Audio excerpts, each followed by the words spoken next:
Welcome to Wisdom for the Present, where we take ancient truth and bring it into clear, modern understanding. This episode uses AI-generated narration based on human-researched and written material. It's really great to be diving into this one today. Yeah, I am so excited for this deep dive because, think about this scenario. What if the most successful human being in recorded history, like a trillionaire by today's standards? Right, just unimaginable wealth. Exactly. An architectural visionary, an undisputed political genius.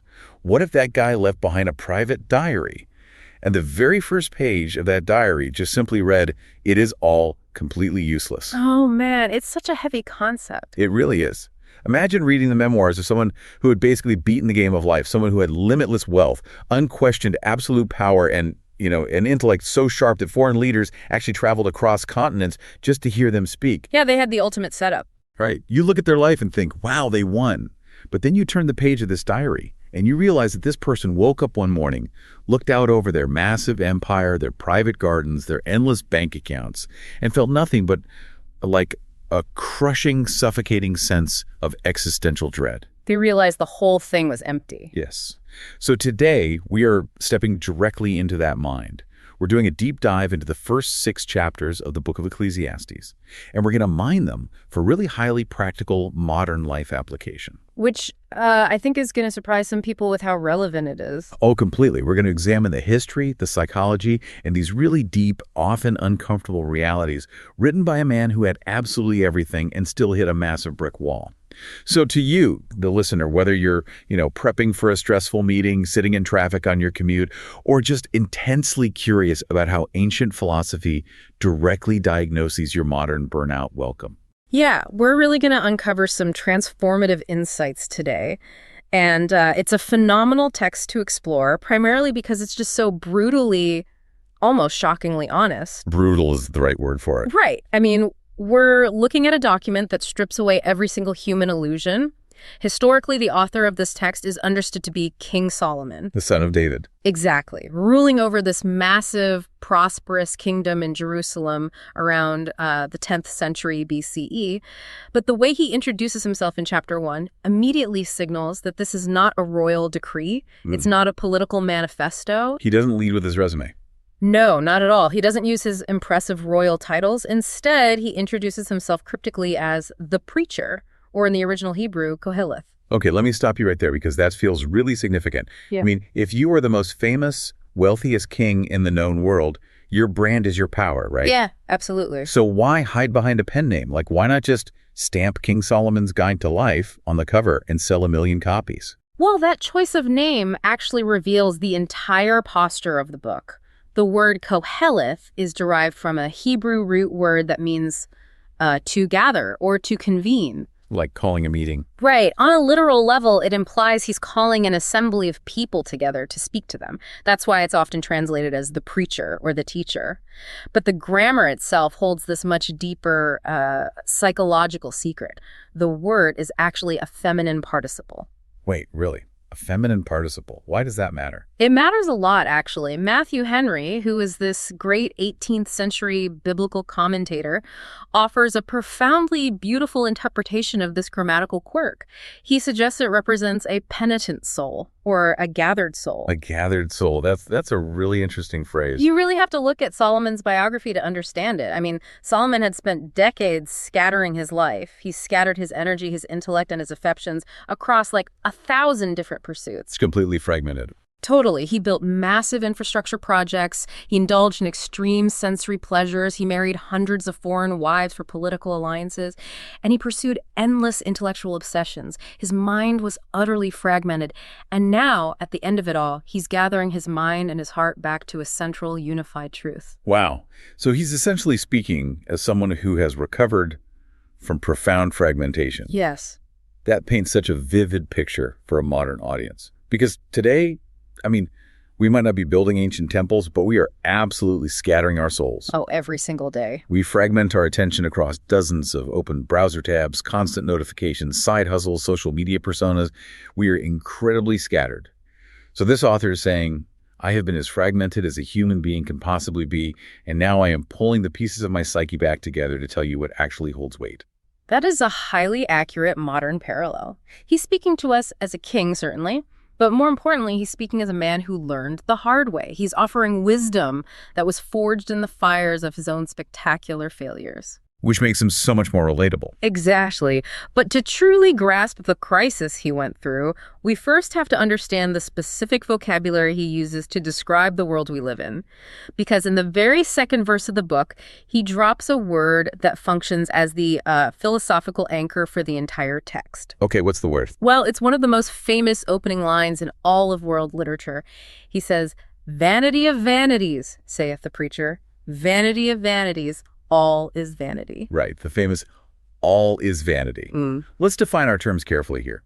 Because when a modern listener hears the word vanity, they almost certainly picture, like, narcissism. Oh, for sure. Looking in the mirror. Yeah, they picture an influencer staring into a ring light, or someone obsessed with their physical appearance. But clearly, a philosopher king isn't just saying everything is about looking in the mirror. What is the actual mechanism behind this word? You're hitting on the core tension of translation here. The English word vanity just carries way too much baggage today. The original Hebrew word used here is hebel. Hebel, H-E-B-E-L. Yes, hebel.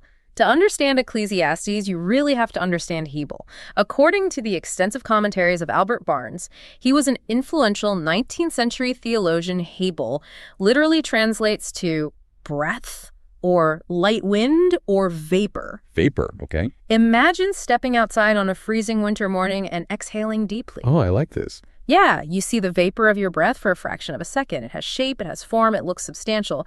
But if you reach out to grab it, your hand just closes on empty air. And a second later, the vapor vanishes completely, leaving absolutely no permanent trace behind. It's just gone. Exactly. That is hebel. It signifies things that pass away quickly, leave no permanent result, and ultimately fail to provide the solid foundation the human mind so desperately craves. That completely reframes the entire opening for me. When he says all is vanity, he is essentially declaring everything is vapor. Everything is like that winter breath. It's here, it looks real, and then it is just gone. And that is a terrifying realization for the human mind because we are creatures that naturally crave permanence. We really do. We want our achievements to endure. We want our relationships to last forever. We want our legacy to echo through the centuries. But Solomon looks at the empirical reality of the world and says, no, it's all vapor.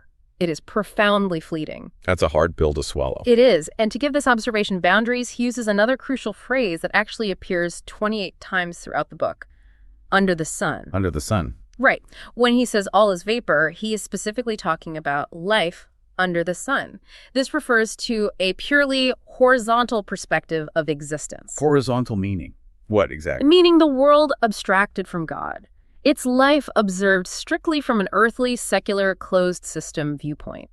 If you look at human existence as merely biological organisms operating on a rock hurtling through space life strictly under the sun, it is all hebel.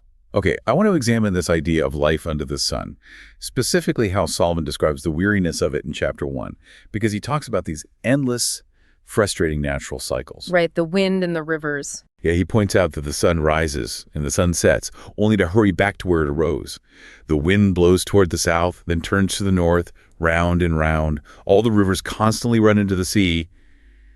But the sea is never actually full. It's just an endless loop. Exactly. And when I read that, it doesn't just sound like ancient poetry. It sounds like a perfect clinical diagnosis of modern doom scrolling. Oh, wow. Yeah. Think about the physical act of sitting there with a smartphone, swiping up, swiping up, swiping up. We are consuming endless rivers of content, news, opinions, outrage, entertainment. It is a river flowing directly into the sea of our brains, but our brains are never actually full or satisfied. That's a brilliant connection. And Solomon literally says, the eye is not satisfied with seeing, nor the ear filled with hearing. We just want the next hit, the next swipe, the next notification. We're constantly chasing the wind. But I need to challenge this underlying premise for a second. Is the author genuinely claiming that all human progress is an illusion? Because looking around today, we have smartphones, we have commercial air travel, we have artificial intelligence, antibiotics, space stations. Surely, human innovation is not just vapor. We are moving forward, aren't we?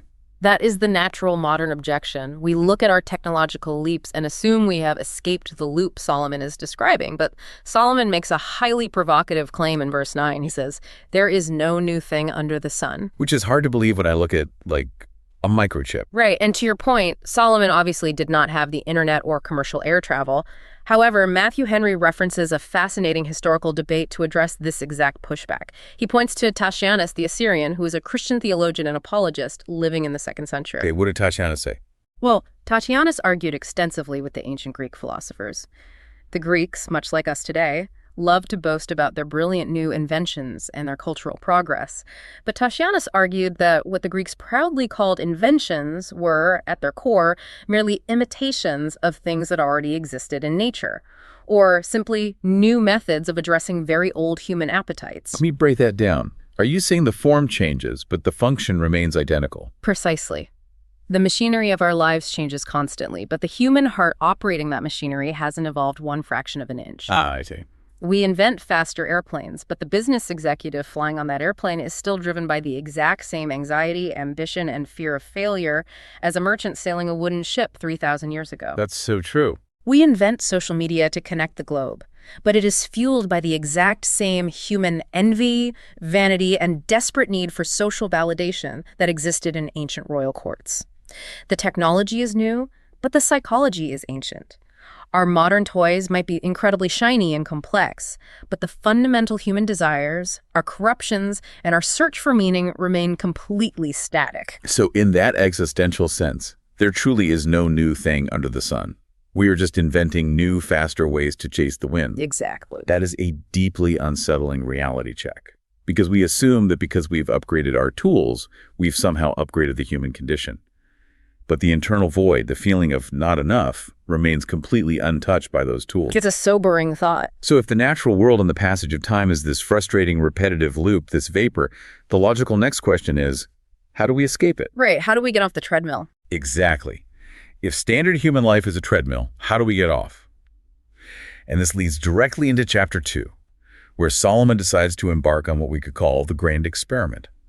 Because he possesses unlimited royal resources, he decides to empirically test every single known human pursuit to see if any of them can manufacture lasting happiness. He essentially turns his own life into a massive, heavily funded laboratory. The sheer scale of this experiment is staggering, and it's something only a monarch of his stature could even attempt. Right, because nobody else has the budget for this. Exactly. He begins with the most obvious human pursuit, hedonism. He says to himself, I will prove thee with mirth, therefore enjoy pleasure. So he throws himself into wine, into comedy, into endless laughter and sensory indulgence. He attempts to stimulate his way to fulfillment. The ultimate party phase. Right. But when that pure, unfiltered pleasure fails to provide any lasting meaning, when the hangover hits and the dopamine crash occurs, he scales up his experiment massively. He pivots from pure consumption to intense productivity and grand infrastructure. He becomes a builder. A massive builder. He tells us he built massive houses for himself. He planted vast vineyards, made beautiful gardens and orchards. He engineered complex waterworks, literally. Pools of water to irrigate sprawling forests. He amassed unimaginable wealth, gathering silver, gold, and what he calls the peculiar treasure of kings, which implies rare art, exotic goods, the absolute height of luxury. Wow. And he didn't stop there. He acquired the finest male and female singers, creating the ultimate ancient entertainment system. He curated an environment entirely devoted to his own satisfaction. He essentially built the ultimate impenetrable billionaire compound. That's exactly what it is. If we translate this to today, he has the private jets, the sprawling estates in multiple countries, the Michelin star private chefs, exclusive access to any artist or musician in the world. He has total control over his environment. And that concept of a controlled environment is vital here. Albert Barnes notes in his commentary that Solomon's grand experiment strongly resembles the gardens of Epicurus. All right, girl, remind me about Epicurus. Epicurus was an ancient Greek philosopher who taught that the highest good in life was pleasure, but specifically a tranquil, curated pleasure free from fear and physical pain. He advocated for creating a protected garden where one could philosophize and enjoy the finest things in moderation. A safe bubble of pleasure. Exactly. And Barnes makes a fascinating psychological distinction when analyzing this section of Ecclesiastes.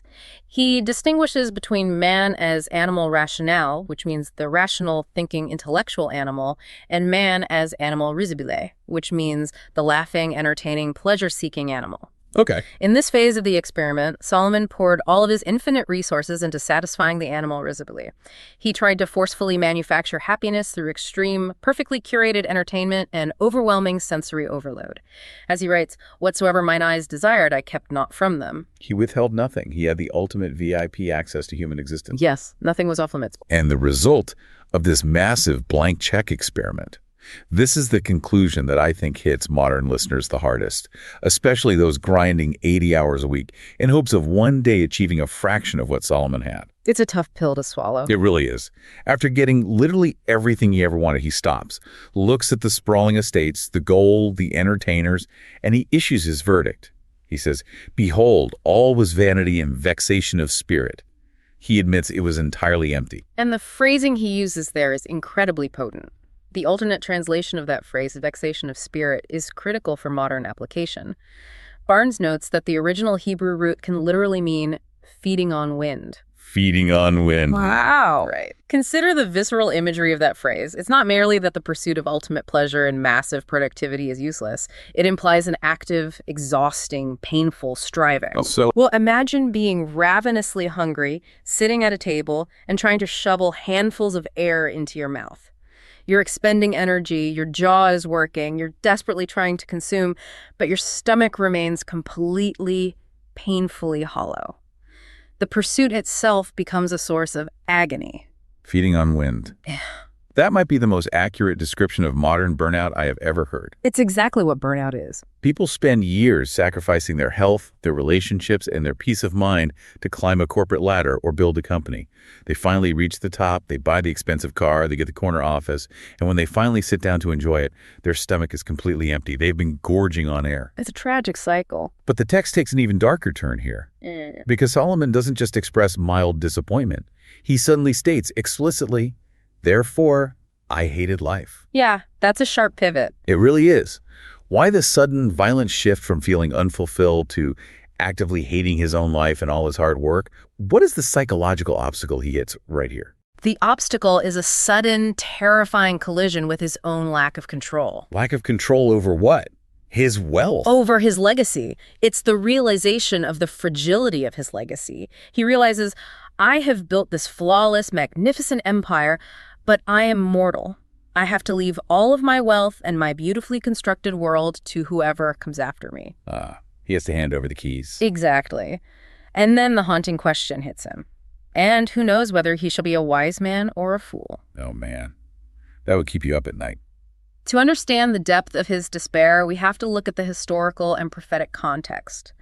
According to the Chaldee paraphrase, which is an ancient Jewish text that provided Aramaic translations and expanded theological commentaries on the Hebrew scriptures, Solomon actually foresaw the disastrous future of his kingdom. Wait, he knew it was coming. Yes. He prophetically foresaw the revolt of the 10 tribes that would occur under his son Rehoboam. He foresaw the eventual fracturing and destruction of his massive empire. Wow. So he built it knowing his son would basically tear it down. Right. And this realization utterly paralyzes him.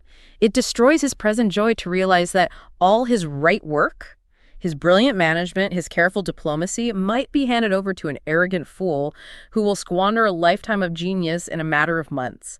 As the ancient saying goes, the bee toils endlessly to gather honey, only to maintain the drone who contributes nothing. That is brutal. The total lack of control over the future just ruins the enjoyment of the present. If we translate that to today, it's the founder of a company realizing that after they retire, a new CEO could step in and bankrupt the company in a year. Yeah, or parents realizing they can build massive generational wealth, but they cannot ultimately control the character of the child who inherits it. That lack of control is terrifying. It really is.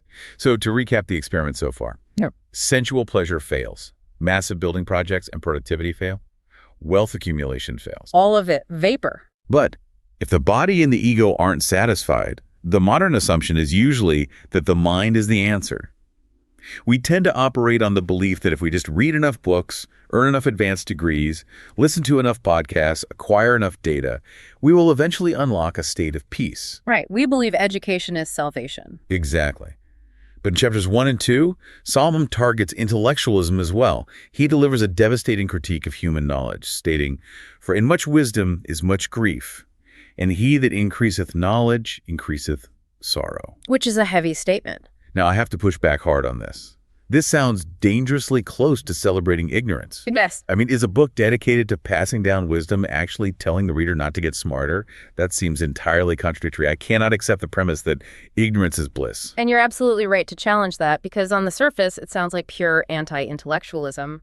But we really must apply wisdom with intense discernment here. Solomon is making a highly specific distinction. What's the distinction? Well, he goes out of his way in chapter 2 to clarify that he is not saying folly or ignorance is superior to wisdom.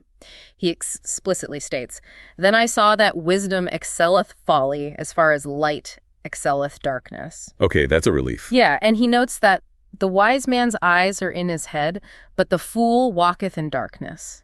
He is establishing that instrumental, practical wisdom is incredibly valuable.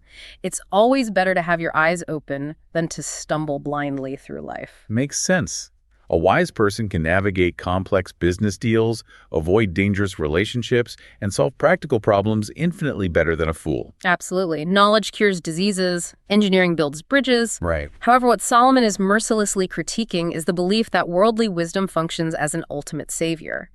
Instrumental wisdom can solve a temporary problem, but it cannot solve the existential human condition. Because it can't fix the underlying Weber issue. Exactly, because worldly wisdom provides zero defense against the great equalizer. You're talking about the ultimate deadline we all face. Yeah. You're talking about death. Exactly. Death. The doctor who understands the exact cellular mechanism of a disease still dies. The philosopher who writes brilliant treatises on ethics still dies. It catches up to everyone. Right. The wise man and the fool both ultimately face the exact same physical fate. They catch the same illnesses, they are vulnerable to the same accidents, and eventually the grave claims them both. That's a grim reality. And beyond the physical death, there is the death of memory. As Matthew Henry points out in his analysis, there is no eternal remembrance of the wise man more than the fool. The text warns that in the days to come shall all be forgotten. So even your legacy fades. New generations will arise who never knew your name, never read your books, and do not care about your brilliance. And this is profoundly, deeply offensive to the human ego. Oh, we hate that. Our ego desperately desires to build a permanent monument to our own intellect. We want to believe our intelligence grants us special immunity. But the graveyard does not care how many PhDs you have earned, or how brilliant your corporate strategies were. In that ultimate existential sense, increasing knowledge really does increase sorrow. Why does it increase sorrow, though? Because the sharper your intellect becomes, the more clearly you perceive the inescapable reality of your own mortality. Oh, wow. The fool wanders happily in the maze, unaware of the danger. The wise man climbs to a high vantage point, sees the entire labyrinth clearly, but realizes with horror that there is absolutely no exit. The clarity brings grief. That is a brutal distinction, but it makes perfect sense. Instrumental wisdom helps you navigate the maze, but it cannot get you out of it. Exactly. So if our intelligence cannot save us and our bank accounts cannot save us, and we have absolutely no control over our legacy once we are gone, this forces us to confront the one dimension of reality that we are entirely powerless against: time. Time is the ultimate master. And this brings us to the famous poetry of chapter 3. Even if you've never read Ecclesiastes, you know this poem. It's been read at countless weddings and funerals, and it was famously adapted into a hit song in the 1960s by the Byrds. Oh, yeah. Turn, turn, turn. Exactly. To everything there is a season and a time to every purpose under the heaven. A time to be born and a time to die. A time to plant and a time to pluck up that which is planted.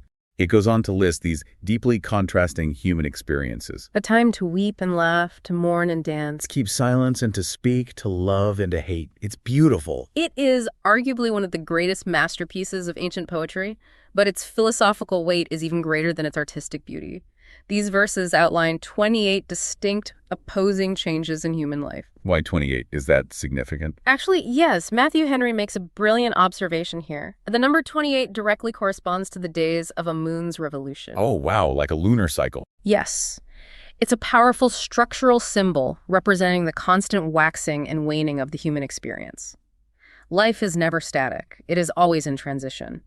But the core insight Solomon is driving at here is not simply an observation that things change. What's the deeper insight? He's pointing to the immutability of divine providence. God, or the ultimate reality of the universe, has set these opposing forces over against one another. We do not design the seasons, and more importantly, we do not control when these seasons arrive in our lives. We're just passengers. Exactly. You cannot force a harvest in the middle of winter, no matter how hard you work or how much money you spend. You cannot wear a swimsuit in a blizzard and expect to be warm. The environment dictates the necessary response. So if we look for a practical how-to in this, it fundamentally changes how we approach our own suffering and success, because we expend vast amounts of psychological energy fighting the specific season we are currently in. Oh, constantly fighting it. If we're in a season of weeping or plucking up, maybe a business failure, a divorce, a period of deep grief, we often panic.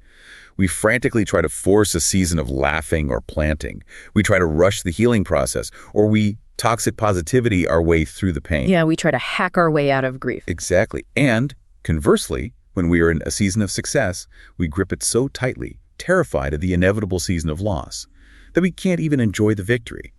The wisdom here seems to be radical submission to reality.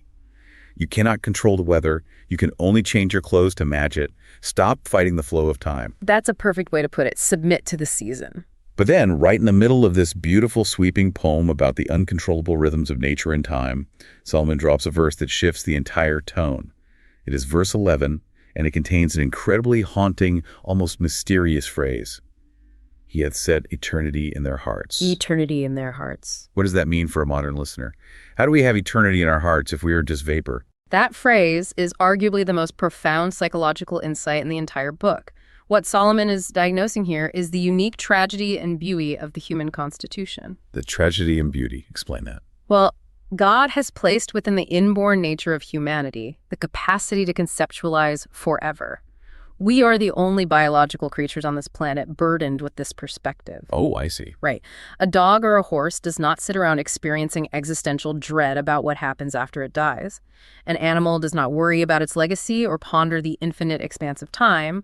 But human beings naturally desire eternal permanence. We are deeply aware of eternity. So we want forever, but we live in the temporary. Exactly. The tension, the agonizing friction of human existence is that we possess eternity in our hearts, but our physical reality is entirely bound by time. We have the desire to understand the grand narrative, to see how all the pieces of our lives fit into the cosmic puzzle. But we can't. No, we can't.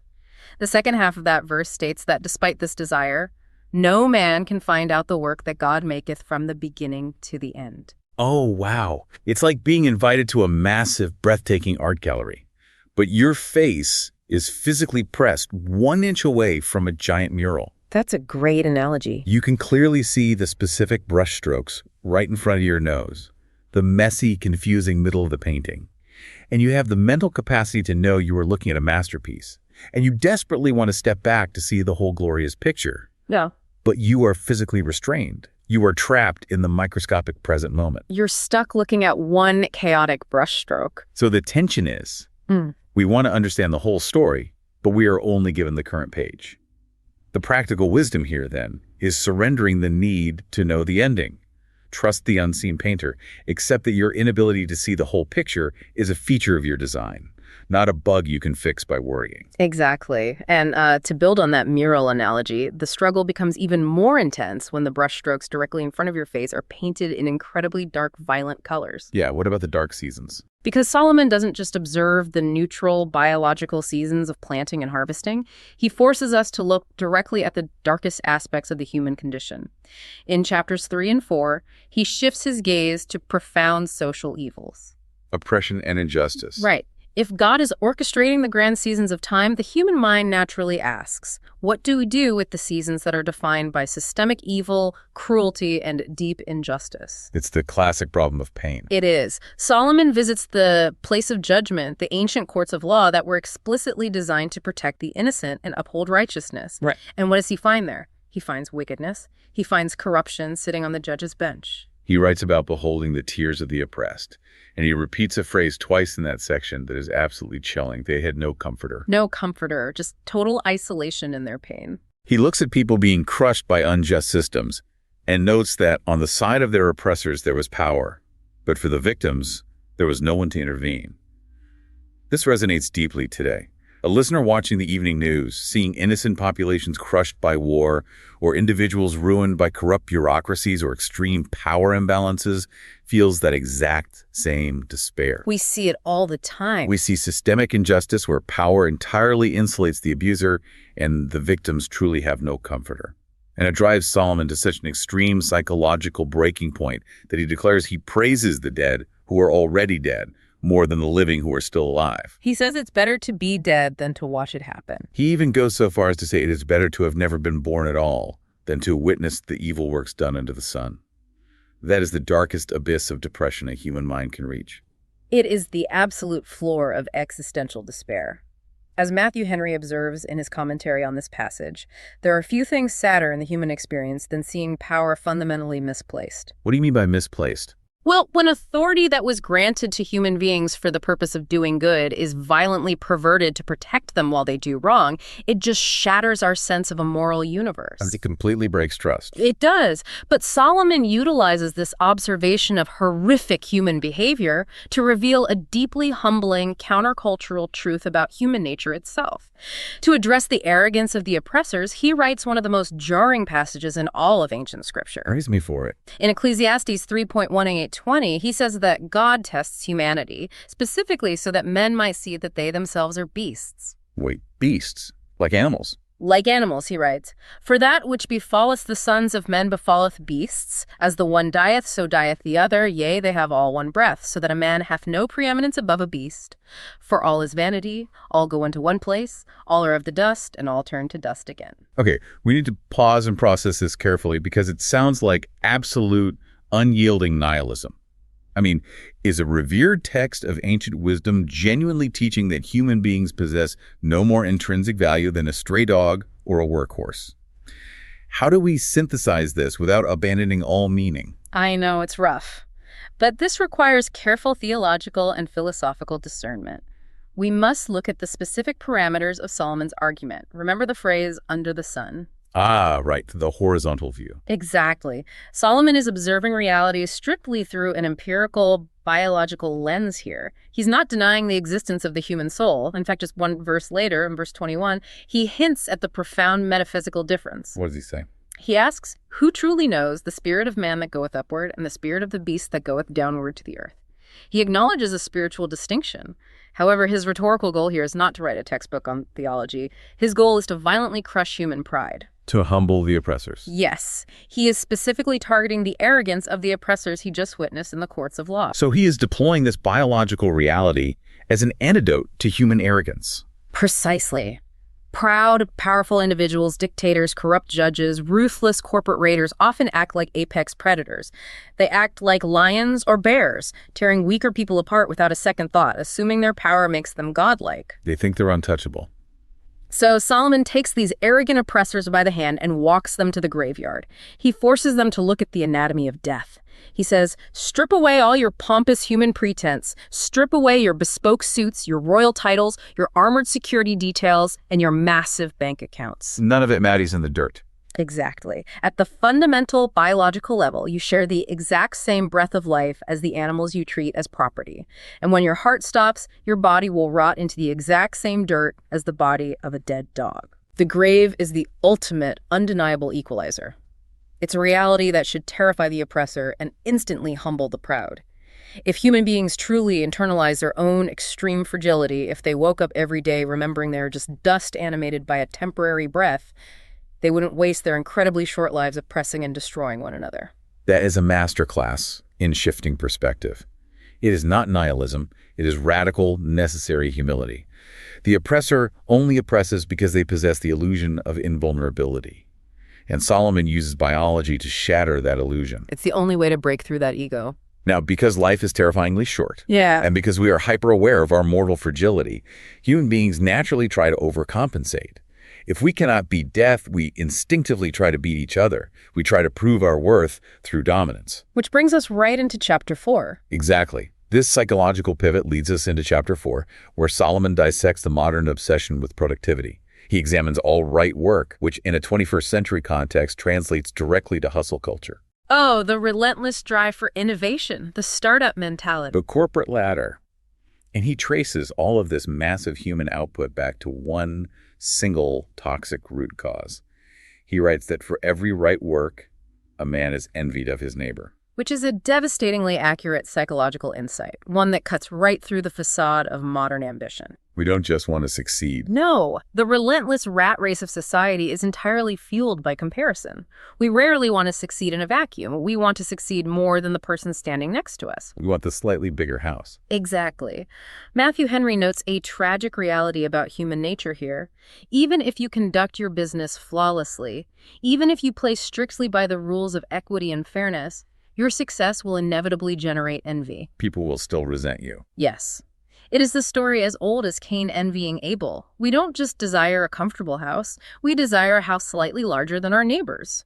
This mirrors the concept of mimetic desire, famously articulated by the philosopher René Girard. Mimetic desire, what is that? Girard argued that our desires are not autonomous. We borrow our desires from the people around us. We want things simply because other people want them.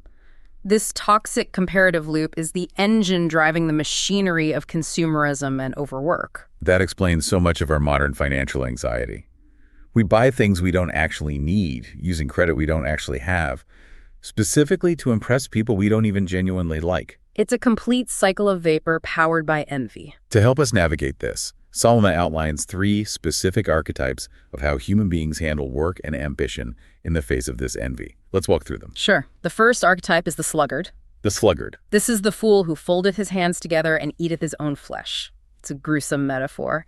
The sluggard looks at the rat race, gets overwhelmed by the futility of it, and drops out entirely. He just quit. He embraces total apathy and idleness, but in doing so, he slowly destroys his own life. He consumes his own potential. And what's the second archetype? Well, on the absolute opposite end of the behavioral spectrum, you have the workaholic. Solomon describes this person as having both hands completely full of travail and vexation of spirit. So this is the person obsessed with the hustle. Exactly. This is the individual utterly consumed by envy and ambition. They sacrifice their physical health, they miss their children growing up, and they destroy their marriages, all just to maintain their grip on success. They hold on so tight. Right. They have both hands clenched tightly around their wealth and status, but as we discussed earlier, they are essentially grasping the wind with bleeding hands. And sitting squarely between the self-destruction of the sluggard and the burnout of the workaholic is the third archetype. This is the golden mean, and it serves as the ultimate practical how-to for surviving modern hustle culture. Verse 6 says, "Better is a handful with quietness than both the hands full with travail and vexation of spirit." That single sentence might be the most potent cure for burnout ever written. Moderate pains and moderate gains. The imagery is vital. The wise person has one hand full of the world. They work hard, they earn a living, they provide for their needs, but the other hand remains open and at rest. Open and at rest. I love that. It's the psychological ability to say the hardest phrase in the modern world, I have enough. A person may only possess a modest handful of worldly wealth, but if they enjoy that handful with a peaceful conscience and a quiet mind, they are infinitely richer and significantly healthier than the billionaire who relies on sedatives to sleep because they are terrified of a market crash. Quietness of spirit multiplies the value of whatever is in your hand. Let's hold on to that, because the absence of that quietness leads to one of the most tragic figures in the entire book. The isolated hoarder. Yes, the miser. Solomon paints an incredibly vivid portrait of this guy in verse 8. He describes a man who is entirely alone. There is one alone, and there is not a second. Yea, he hath neither child nor brother. Yet is there no end of all his labor. Neither is his eye satisfied with riches. He just works and works. This man never stops working, never stops hoarding, yet he never pauses to ask himself the most important question. For whom do I labor and bereave my soul of good? He is actively denying himself the enjoyment of life, completely isolated, just to watch the numbers in his ledger go up. It's heartbreaking. Think about the modern parallel. Think about the tech founder who betrays their co-founders, alienates their family, and works 100-hour weeks to build a unicorn startup. 10 years later, they achieve a massive exit.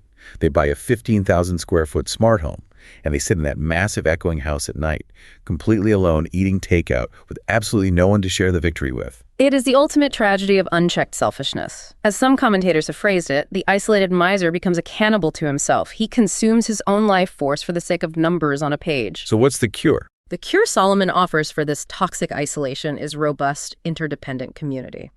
This leads to the famous passage declaring, "Two are better than one because they have a good reward for their labor." And he doesn't just offer romantic platitudes about friendship. He lists 3 highly practical, tactical benefits of human connection. Walk me through those 3. First, he mentions occasional succor. For if they fall, the one will lift up his fellow. Life is physically and emotionally treacherous. A solitary person who falls has no safety net. Right. You need someone to catch you. Second, he notes mutual warmth. If 2 lie together, then they have heat. But how can one be warm alone? In the ancient Middle East, desert nights were freezing, and sleeping huddled together was a matter of survival. But metaphorically. Metaphorically, in a culturally and spiritually cold world, human connection provides the emotional heat necessary to survive without becoming bitter. That's beautiful. And the third? Third, he points to united strength. And if one prevail against him, 2 shall withstand him, and a 3-fold cord is not quickly broken. A society of extreme individualism is incredibly fragile. Vulnerable community is the only genuine armor against the vapor of life. Real, tangible friendship. Not LinkedIn connections, not Instagram followers, but a 3-fold cord of people who will actually lift you up when you fail. Earthly community is the necessary anchor in a chaotic world. It's absolutely essential. But community is only one half of the equation. Our relationship to the divine or the transcendent is the other anchor. And yet, moving into chapters 5 and 6, Solomon warns us that if we mishandle our approach to the divine or our approach to wealth, both can become deeply destructive sources of vanity. Oh, absolutely. Chapter 5 opens with a severe warning regarding what we would call vain performative religion. Solomon cautions the reader, "Keep thy foot when thou goest to the house of God, and be more ready to hear than to give the sacrifice of fools." Performative religion, what does that look like? Well, he's diagnosing the human tendency to use spirituality as a transactional tool. We rush into religious spaces, running our mouths, making grand promises to God, hoping to strike a bargain. If I do this religious ritual, God will give me the promotion. I'll go to church if you fix my life. Exactly. Solomon is demanding reverence. He is saying, you are dealing with the creator of the cosmos. Stop talking, start listening. In a world overflowing with cheap words and fleeting vapor, your approach to ultimate truth must be deliberate, quiet, and deeply authentic. The transaction mentality infects everything. We try to bargain with God, and we definitely try to bargain with our money, which brings Solomon right back to his favorite target, the profound paradox of wealth. The rich man's burden. Yes. He zeroes in on the psychological toll of being rich, making an observation that is as true on Wall Street today as it was in ancient Jerusalem. He writes, "The sleep of a laboring man is sweet, whether he eat little or much, but the abundance of the rich will not suffer him to sleep." This is the ancient articulation of the concept that more money equals more problems. But why? Why does having millions of dollars suddenly cause insomnia? Because wealth actually manufactures its own unique brand of anxiety. This is a brilliant observation of the psychological principle of loss aversion. The more you have, the more terrified you become of losing it. Of course. Solomon dryly notes a very practical reality of wealth. When goods increase, they are increased that eat them. The moment you acquire significant wealth, the ecosystem around you expands instantly. Suddenly, you have to hire accountants to manage it, lawyers to protect it, security to guard it. Distant relatives suddenly appear asking for loans. Your overhead skyrockets. Entourage grows. Exactly. And Solomon asks a piercing question. What does the owner actually get out of all this extra stress? He concludes, they get nothing, saving the beholding of them with their eyes. They just get to look at it. Right. Think about it biologically. You can only sleep in one bed at a time. You can only eat 3 meals a day before you make yourself sick. Once your basic biological needs are met with high quality, the rest of your wealth is literally just numbers on a screen that you are burdened with managing and protecting. It's all administrative overhead at that point. Exactly. The laborer works hard, exhausts his body, and sleeps soundly because his mind is unburdened. The billionaire lies awake at 3 a.m., terrified of fluctuating interest rates. The wealth becomes the master, not the servant. And this leads directly to the ultimate devastating climax of the vanity of wealth in chapter 6. Solomon constructs a hypothetical scenario that represents the absolute worst-case outcome of a human life. The tragedy of the man who has everything. Right. He describes a man to whom God has given every conceivable material blessing, riches, wealth, and supreme honor. This man lacks absolutely nothing that his soul desires. From the outside, his life is flawless. But there's a fatal catch. Solomon writes that God giveth him not power to eat thereof, but a stranger eateth it. The man has the wealth, but he lacks the internal psychological capacity to actually enjoy it. It's a curse, really. And Solomon pushes the hypothetical to the absolute extreme. He says, imagine this miserable billionaire lives for 2,000 years, 1,000 years twice told. Imagine he fathers 100 children, securing the greatest legacy possible. Even with a 2-millennium lifespan and a massive dynasty, if his soul is not filled with good, Solomon declares that a stillborn baby is fundamentally better off than he is. It is the most shocking, aggressive imagery in the entire book. He is stating that non-existence is preferable to a long, wealthy life devoid of the capacity for joy. I picture it like this. Imagine being handed a VIP ticket to the most exclusive, expensive banquet in the history of the world. The table is piled high with the most exquisite culinary creations. The ambiance is perfect.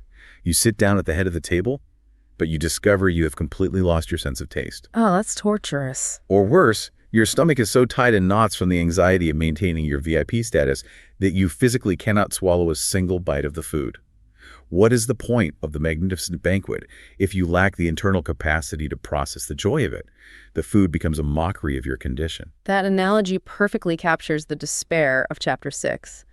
The insight Solomon is forcing us to accept is that the deep desires of the human soul can never, under any circumstances, be filled by the material world. Contentment is not a financial condition. It is a spiritual capacity. A spiritual capacity. How do we build that? He offers a brilliant piece of practical wisdom regarding this. Better is the sight of the eyes than the wandering of the desire. The wandering of the desire. What does he mean by that? The wandering of the desire is the hedonic treadmill. It is the constant psychological state of looking over the horizon. It is believing the lie that says, I will finally be happy when I get the next promotion, when I buy the bigger house, when I find a better partner. Your desire is constantly wandering into a fictional future. Oh, we all do that. We live in the when-then trap. Constantly. Solomon is demanding that we stop walking after things at a distance. The sight of the eyes means focusing intensely on what is physically in front of you right now. If you do not cultivate the internal capacity for joy with the modest things you possess today, you will not magically develop that capacity the moment your income doubles. Wow. The capacity for joy must precede the acquisition of wealth, or the wealth simply amplifies the anxiety. This is exactly where we need to land. This brings us to the core wisdom, the ultimate conclusion of this deep dive. Let's bring it all together. We followed Solomon on this massive, exhausting journey. We watched him strip away the illusions of hedonism and sensory overload. We watched him tear down the false promises of extreme productivity and legacy building. We saw him expose the limits of worldly intelligence. Right. We explored the terrifying, uncontrollable rhythms of time, the dark realities of human oppression, the toxic engine of envy driving the hustle culture, the tragedy of the isolated hoarder, and the profound anxiety of wealth. It's a heavy list. It is. After using a wrecking ball on every single pillar of the human ego, what is left standing in the rubble? What is the actual practical wisdom for the listener trying to navigate their life, their career, and their family today? Well, the ultimate thesis of these first 6 chapters emerges not as some impenetrable elite philosophical matrix, but as a shockingly simple, grounding call to the present moment. Okay, what's the call? After declaring everything under the sun to be vapor, Solomon reaches this profound conclusion in chapter 2, verse 24, and he repeats variations of it throughout the text. There is nothing better for a man than that he should eat and drink, and that he should make his soul enjoy good in his labor. This also I saw, that it was from the hand of God. Let's anticipate the listener's reaction here. After pages and pages of heavy philosophical deconstruction, the grand answer to the meaning of life is: eat your lunch, drink your water, and try to like your job. I know, it sounds a bit anticlimactic. On the surface, that sounds exactly like the Epicurean philosophy we critiqued earlier. Isn't this just the ancient equivalent of eat, drink, and be merry, for tomorrow we die? It feels like giving up. I completely understand why it sounds that way, but if you look at the underlying mechanism, it is a radically different posture toward reality. The Epicurean hedonist attempts to manipulate the world to extract pleasure from it. Right, trying to control the garden. Exactly. They are desperately trying to build walls to keep pain out and hold pleasure in. It is an act of ultimate control. Solomon is proposing the exact opposite of control. This is a call to profound, radical gratitude. Radical gratitude. He is arguing that the actual ability to enjoy your morning cup of coffee, the ability to find genuine satisfaction in a hard, tiring day of honest work, the capacity to relish a simple dinner, sitting across from a friend, that ability is not something you can manufacture. It is explicitly identified as the gift of God. So it's received, not taken. Precisely. The wealth of the corrupt tycoon is a heavy, crushing burden. But the joy found in the simplicity of the present moment is a divine gift. Solomon is pleading with us to stop trying to manipulate and control the future, which is nothing but vapor, and to start actively receiving the present moment as a gift. It is the monumental shift from a posture of grasping to a posture of receiving. Think back to the image of the workaholic grasping the wind. Hands that are tightly clenched, desperately trying to strangle meaning out of a career or a bank account, cannot hold anything else. They are closed fists. But hands that are open. Hands that are open, relaxed, and surrendered, those hands can receive the handful with quietness. This is intensely practical for our daily lives. We spend the vast majority of our mental energy living in that when and then conditional trap we talked about. When I finally hit this financial milestone, then I will relax. When the kids are finally out of the house, then I will enjoy my spouse. When I retire, then my life will truly begin. We defer our lives into a future that does not exist. And Solomon, the man who visited that future and found it empty, is grabbing us by the shoulders and saying, no, the season is right now. The mural is being painted right now. Stop looking at the horizon and find the good in this specific labor today. And doing that requires immense spiritual and psychological maturity. It requires the wisdom to accept your own mortality. Which is not easy. It's very hard. It requires the humility to accept that you are part of a massive, unchangeable providence that you do not control. And it requires the discipline to look at the ordinary elements of your life and say, thank you for this bread. Thank you for the health to do this work today. Thank you for this friend beside me. That radical gratitude is the only known armor against the existential dread of life. It really is. That is exactly how you survive the chaotic, fleeting nature of life under the sun without being consumed by the vanity of it all. That brings this entire exploration full circle in the most beautiful way. We began by stepping into the mind of a king who possessed absolutely everything the world had to offer, yet was crushed by the suffocating emptiness of it. The man who had it all and hated it.